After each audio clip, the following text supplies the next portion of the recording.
Hello friends, welcome to JMS study top one में आप लोग का बहुत पसंद। आज हम लोग क्लास 10 का क्या है, क्लास 10 का मैथ बुक पढ़ना है। जो हम लोग का चैप्टर क्या है, दो चर वाले रैखिक समीकरण युग्म।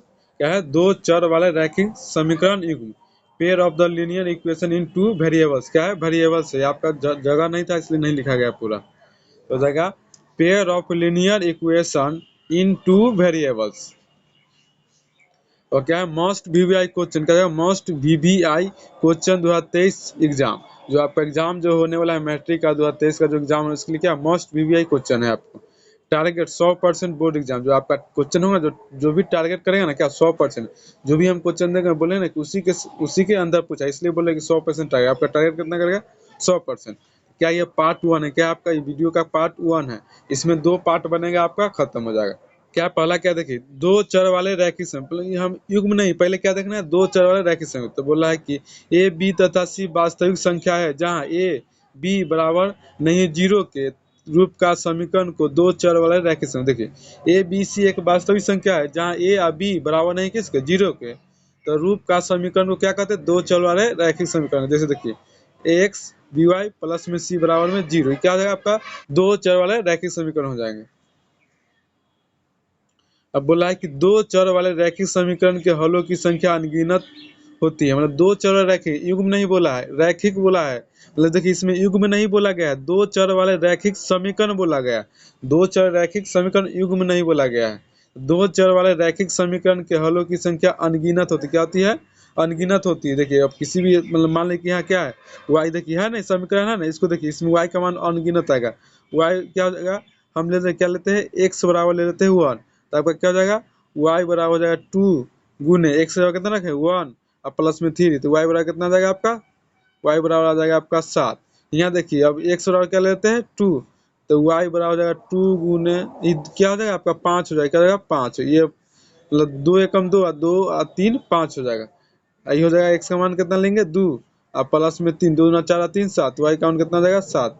तो देखिए, यह सबका मान अलग और लीजिए तो इसी आगे बढ़ता है। इसलिए दो चर रैखिक समीकरण का हलों की संख्या कितना अनगिनत होती है। दो चर रैखिक समीकरण, दो चर वाले रैखिक समीकरण के हलों की संख्या कितना अनगिनत होती है। आयुग्म का नहीं होता, समीकरण का बोले। देखिए अगला क्या है, दो चर वाले रैखिक समीकरण युग्म। अब आया दो चर वाले रैखिक समीकरण युग्म। तो बोला a one x plus b one y plus c one बराबर zero, a two x plus b two y plus में सी टू बराबर में जीरो। तो इस रूप के मतलब इस रूप के समीकरण युग्म को दो चर वाले रैखिक समीकरण युग्म कहते हैं। मतलब देखिए, इसमें क्या रहेगा, ए वन एक्स मतलब यहाँ हो जाएगा, यहाँ कुछ दिल रहेगा तो वो बोला a one x plus b one y plus में सी वन बराबर zero, a two x plus में बी टू वाई प्लस में सी टू बराबर में जीरो। इस रूप के समीकरण युग्म दो चर वाले रैखिक समीकरण युग्म कहलाते हैं। जैसे देखिए, ए वन बी वन क्या रहेगा, a one b one a two b two बराबर नहीं किसके, जीरो के। मतलब ये सभी नहीं बराबर किसको, जीरो के। तो बोला है कि दो चर रैखिक समीकरण के हलों की संख्या कितने, तीन होते। तीन प्रकार से हम इसको दो चर रैखिक समीकरण युग्म का हल, एक हल होता है, कोई हल नहीं होता, अनेक हल भी होता है। मतलब इसमें तीन तरह के हल निकल के आएगा, किसमें, दो चर रैखिक समीकरण युग्म में। युग्म में तीन तरह के हल होगा और समीकरण में अनेक हल होगा, याद रखिए। या अनगिनत तो बोल सकते हैं, लेकिन युग्म ना हमको पढ़ना, क्या पढ़ना है, युग्म। तो युग्म में कितने तरह के हल होते हैं, तीन तरह के। पहला क्या होता है, एक हल होता है, कोई हल नहीं होता, अनेक हल होता है। फिगर से भी हम लोग इसको पकड़ लेते हैं। चलिए फिगर से देखते हैं।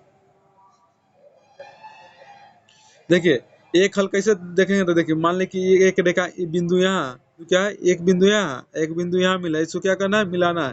तो आप इसको क्या कर दीजिए, सिंपल मिला दीजिए। क्या कर दीजिएगा, इसको सिंपल आप मिला दीजिए। क्या कीजिए, इसको मिला देते हैं हम। आप क्या किए, इसको ऐसे मिला दिए,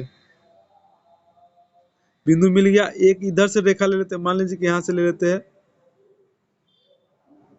देखिए, प्रतिच्छेदी रेखा ना, तो मतलब क्या कर रहा है, प्रतिच्छेद कर रहा है ना। तो प्रतिच्छेद करेगा तो क्या कहलाएगा, एक हल कहलाएगा। क्या कहलाएगा, प्रतिच्छेदी रेखा क्या कहलाता है, एक हल कहलाता है। कोई हल में क्या है, रेखा हम मान लीजिए ऐसे रेखा खींच दिए, एक रेखा ऐसे, तो एक दूसरे के क्या है, समांतर है। मतलब कहीं पर जाके नहीं कटा, इसलिए क्या जगह, कोई हल नहीं, कटबे नहीं करता, कैसे हल, एक भी हल नहीं होगा, कहीं काटेगा नहीं तो हल कैसे निकला, नहीं निकला। इसलिए क्या जगह, कोई हल नहीं, क्या जगह, कोई हल नहीं। मतलब पर समांतर रेखा होती है ना, मतलब क्या हो जाएगा आपकी, इसको वाई मान लीजिए, वाई डैश एक्स, आई एक्स डैश हो जाएगा, इसमें भी हो जाएगा एक्स डैश, इसमें तो लिखा हुआ देखिए क्या था, इस समांतर रेखा है, तो समांतर रेखा जब गुजरती है ग्राफ में जब देखेंगे तो क्या जाएगा, कोई हल नहीं होगा, अनेक हल। क्या जाएगा, अनेक हल। मान लीजिए कि एक रेखा यहाँ से गुजरा और फिर इसी पर से एक रेखा गुजार दिए, क्या कर गुजार दिए, मतलब दो समीकरण एक ही पर लग जाएगा, तो क्या हो जाएगा, दो समीकरण एक ही पर जब हो जाता है तो उसे क्या कहते हैं, यदि रेखा संपाती होता है क्या हो जाएगा, अनेक हल हो जाएगा। यदि रेखा समांतर होता है कोई हल नहीं है, रेखा एक दूसरे को प्रतिच्छेद कर देता है, एक हल हो जाएगा। तो ये आपको अच्छा से याद रखिए, एक नंबर में पूछता है ये सभी। क्या आपका शर्त है ना, शर्त है हलों की संख्या, युग्म और आलेखीय निरूपण के थ्रू सारा हम लोग चेक करें। एक नंबरिया आपसे नहीं, इससे पूछेगा, दो एक नंबरिया पूछेगा, याद रखिए, इसलिए हम ही पढ़ा रहे हैं। क्या कि इससे क्या हो रहा है, दो एक नंबरिया पूछेगा, दो या तीन पूछेगा, तो इसलिए तीन अंक का बात है, इसलिए हम इसको बता देते पहले शर्त क्या क्या है उसके बारे में। चलिए हो जाए, देखिए शर्त यही है कि देखिए A1/A2 बराबर नहीं है B1/B2, मतलब A1/A2 बराबर नहीं किसको, B1/B2, तो क्या जाएगा, एक हल या अद्वितीय हल कहेंगे। क्या कहेंगे, अद्वितीय हल। इसको हम लोग संगत भी बोल सकते हैं। क्या बोल सकते हैं, संगत, मतलब हलों की संख्या में क्या आएगा, मतलब हलों की संख्या कितना होगा, तो देखिए A1/A2 बराबर नहीं B1/B2 करना, तो आगे चेक नहीं करना, यहीं पर आपको रोक देना। कितना हल होता है, तो एक हल होता है। क्या होता है, जब A1/A2 बराबर नहीं होता B1/B2, तो कितना हल होता है, एक हल होता है। तो वही बोलेंगे एक हल या अद्वितीय हल संगत हो जाएगा। उसके बाद है इसका युग्म में और अलिखित निरूपण क्या होता है, अविरोधी। क्या जाएगा, युग्म में क्या जाएगा, अविरोधी और प्रतिच्छेदी रेखा। रेखाएं कैसी रहेगी, प्रतिच्छेदी रहेगी। अगला है आपका A1/A2 बराबर है B1/B2 के बराबर नहीं है C1/C। देखिए इसमें क्या होगा, A1/A2 बराबर होगा B1/B2 का, बराबर नहीं होगा C1/C2 का। तो इस जब इस तरह का शर्त रहे ना, तो उसमें क्या करेंगे, उसमें जो हलों की संख्या हो जाए कोई हल नहीं हो, क्या हो जाए, कोई हल नहीं, जिसको हम लोग क्या बोलते हैं, असंगत बोलते हैं। अगर कोई हल नहीं होता इसको हम क्या कहते हैं, असंगत बोलते हैं। इसको हम लोग क्या बोलते हैं, विरोधी। जब कोई हल नहीं तो क्या बोलते हैं, विरोधी। और समांतर रेखा, यहाँ पर क्या हो जाएगा, समांतर रेखा रहता है, क्या होगा, विरोधी कहलाएगी युग में। अगला है आपका A1/A2 बराबर नहीं B1/B2 बराबर नहीं C1/C2 के, तो अनेक हल या अनगिनत हल हो जाएगा। क्या जाएगा, अनेक हल या अनगिनत हल, या इसको हम लोग क्या बोल, संपाती बोल सकते हैं, संगत भी बोल सकते हैं इसको। क्या था, युग्म क्या आश्रित होगा और संपाती रेखाएं होती, क्या होते, रेखा जो होती है ना, क्या होती है, संपाती होते। तो इसको याद रखिए, जो भी शर्त है ना, आप इसको अच्छे तरह से याद रखिए। चलिए एक बार रिपीट करो थोड़ा स्पीड में। A1/A2 बराबर नहीं B1/B2, तो क्या था, एक हल होगा या द्वितीय हल होगा। इसे हम लोग संगत भी बोलते हैं। रेखा युग्म क्या, अविरोधी, या रेखा क्या होते, प्रतिच्छेदी। A1/A2 बराबर नहीं A1/A2 बराबर B1/B2 बराबर नहीं C1/C2, कोई हल नहीं। क्या जाएगा, कोई हल, असंगत, विरोधी और समांतर रेखा है। A1/A2 बराबर B1/B2 बराबर C1/C2, तीनों जब बराबर तो अनेक हल या अनगिनत हल, संपाती बोल सकते हैं, आश्रित और संपाती रेखाएं होती है। और बोला है दिए गए रैखिक समीकरण युग्म के बताए कि कौन सा हल है, मतलब कौन सा हल है, कितने हल, इससे बताना। जैसे हम लोग अभी जो पढ़े हैं ना, उसका उपयोग कर लेते हैं कि कैसे बनेगा, ये तो पता चलना चाहिए, कि ऐसी ना पूछेगा। देखिए पहला यही ना है, पहला 2x प्लस में 5y बराबर में 9, क्या जाएगा, 9। ये हो जाएगा आपका कितना जाएगा, 5 है, क्या 5x प्लस माइनस में क्या, माइनस में 2y बराबर में 6। चलिए इसको निकालते तो क्या हो जाएगा, A1/A2 बराबर B1/B2 बराबर C1/C2। चलिए चेक करते कि कौन कौन बराबर। देखिए आपका आ जाएगा दो, क्या हो जाएगा, 2/5 बराबर 5 हो जाएगा माइनस में 2। तो आपका ये दोनों बराबर नहीं ना, इसलिए यहीं पर हम लोग दें क्या जाएगा, तो यहीं पर, मतलब ये आगे नहीं बढ़ेगा, तो इसलिए क्या हो जाएगा, आपको देखो A1/A2 बराबर नहीं B1/B2, तो क्या होता है, एक हल होता है। कितना होता है, तो आपका आंसर क्या जाएगा, एक हल। एक हल हो जाएगा, क्या हो जाएगा, एक हल होगा। संगत क्या हो जाएगा, संगत हो भी बोल सकता है इसको। रेखाएं क्या हो जाएगा, प्रतिच्छेदी हो जाएगा। और देखिए अगला क्या है आपका 2x प्लस में 3y बराबर में 5 हो जाएगा 4x प्लस में 6y बराबर में 15 हो जाएगा 15। चलिए हम चेक करते हैं इसको भी। तो हो जाएगा आपका, देखिए क्या हो जाएगा, दो बटा, ऐसे भी डायरेक्ट लिख सकते हैं फॉर्मूला, 2/4 हो जाएगा बराबर हो जाएगा 3/6 और बराबर हो जाएगा 5/15। कटेगा 2 दूना 4, 3 दूना 6, 5 3 15, 1/2 बराबर 1/2 बराबर ई नहीं ना होगा, 1/3 आ गया तो ये बराबर नहीं, तो कौन नियम का पालन कर रहा है, ये बराबर नहीं हो रहा, तो ये नाम पालन कर रहा है A1/A2 बराबर B1/B2 बराबर नहीं है C1/C2। तो ये जो होता है ना, देखिए A1/A2 बराबर B1/B2 बराबर नहीं C1/C2, तो क्या जाएगा एक, कोई हल नहीं, क्या एक भी हल नहीं बोल सकते थे यार, कोई हल नहीं, क्या है कि देखिए जब लास्ट वाला बराबर नहीं तो क्या होता है, कोई हल नहीं होता।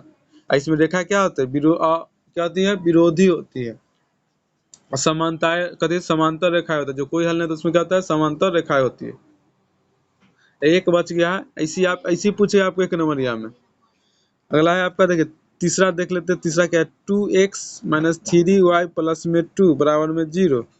आपका हो जाएगा 6x-9y+5 बराबर में 0। देखिए इसमें भी चेक कर लेते तो हो जाएगा 2/3 मतलब 6 हो जाएगा, 2/6 बराबर हो जाएगा -3/-9, कट जाएगा आपका माइनस से माइनस, बराबर हो जाएगा 5, क्या 2 ना है, 2/5। देखिए 2×3 = 6, 3×3 = 9, आई नहीं कटेगा तो हो जाएगा आपका 1/3 बराबर हो जाएगा 1/3 बराबर नहीं होगा 2/5 के बराबर नहीं ना, तो इस भी कौन हो जाएगा, देखिए ये भी बराबर नहीं है, तो इस किसका नियम का पालन कर रहा है, A1/A2 बराबर है B1/B2 बराबर नहीं है C1/C2। तो इसमें हम लोग क्या कर सकते हैं, इसमें ना सेम ऐसा ही बन गया, तो क्या जाएगा कोई हल नहीं, क्या हो जाएगा कोई हल नहीं, इसका भी क्या जाएगा कोई हल नहीं होगा, मतलब कोई हल नहीं, कोई हल नहीं, इस समीकरण का क्या जाएगा कोई हल नहीं है, जिसको हम लोग क्या कहते हैं, असंगति बोलते हैं, अविरोधी बोलते हैं। क्या है, दो चर वाले रैखिक समीकरण युग्म को हल करने के दो विधियां, कितना विधियां है, दो विधियां है, ग्राफी विधि, बीजगणितीय विधि, कितना विधि है, ग्राफी विधि और बीजगणितीय विधि है, मतलब दो चर रैखिक समीकरण का युग्म में कितना विधि है, ग्राफीय विधि और बीजगणितीय विधि है। दो चर रैखिक समीकरण क्या है, अगला है आपका, दो चर वाले रैखिक समीकरण को हल करने के दो विधियां, मतलब दो चर वाले रैखिक समीकरण को कितने विधियां से हल कर सकते हैं, तो दो। पहला क्या है, ग्राफीय विधि, दूसरा है बीजगणितीय विधि। तो हम लोग ग्राफीय विधि जो आपको एग्जाम में 5 नंबर पूछता है ग्राफीय विधि से, ऐसे आपको 2 नंबर पूछता है, मतलब एक क्वेश्चन पूछता है इससे आपको। देखिए अब क्या हो जाएगा, तो बीज गणितीय विधि को हल करने के 5 विधि, मतलब ग्राफीय विधि कोई तरीके एक ही ग्राफीय विधि से होगा, लेकिन बीज गणितीय होता है ना 5 तरह से होता है, कितने तरह से, 5। तो बोला कि बीज गणितीय विधि को हल करने के 5 विधि, मतलब बीज गणितीय विधि को हल करने के लिए कितना विधि होता है, 5 विधि। तो पहला क्या है, लुप्तीकरण विधि या विलोपन विधि, बाय एलिमिनेशन, वर्ज गुणनखंड विधि, बाय क्रॉस मल्टीप्लीकेशन, प्रतिस्थापन विधि, बाय सब्स्टिट्यूशन, तुलनात्मक विधि, बाय कंपैरिजन, अनुपात निर्णय विधि, बाय रेशियो डिटरमिनेशन, क्या जाएगा, बाय रेशियो डिटरमिनेशन। 5 तरह के विधि होता है, 5 तरह से ना आपको एग्जाम में 2 ही तरह आता है, क्या आता है, 2 तरह, मतलब 3 तरह से पूछा आता है। एगो पूछेगा लुप्तीकरण, वर्ज गुणनखंड विधि और प्रतिस्थापन विधि। तो हम लोग ना यहाँ पर 5 विधि नहीं पढ़ेंगे, क्या कि हम लोग VVI क्वेश्चन पढ़ रहे हैं, जो क्वेश्चन पूछेगा वही जानना है, तो इसलिए हम लोग कितना विधि पढ़ेंगे, 1 2 3, मतलब 3 विधि पढ़ेंगे जो आपको एग्जाम में आने वाला है। तो लुप्तीकरण, वर्ज गुणनखंड विधि और प्रतिस्थापन, जिसमें सबसे ज्यादा कौन पूछता है, वर्ज गुणनखंड विधि। तो यही तीनों विधि के बारे में जानेगा कि ये तीनों से क्वेश्चन आता है, लुप्तीकरण, वर्ज गुणनखंड विधि और प्रतिस्थापन, इन दोनों से क्वेश्चन नहीं आता है। हम इसी तीनों के बारे में अगले वीडियो में जाने, तो वीडियो आज का वीडियो यहीं तक समाप्त करते हैं। वीडियो अच्छा लगे तो लाइक शेयर और सब्सक्राइब जरूर करें।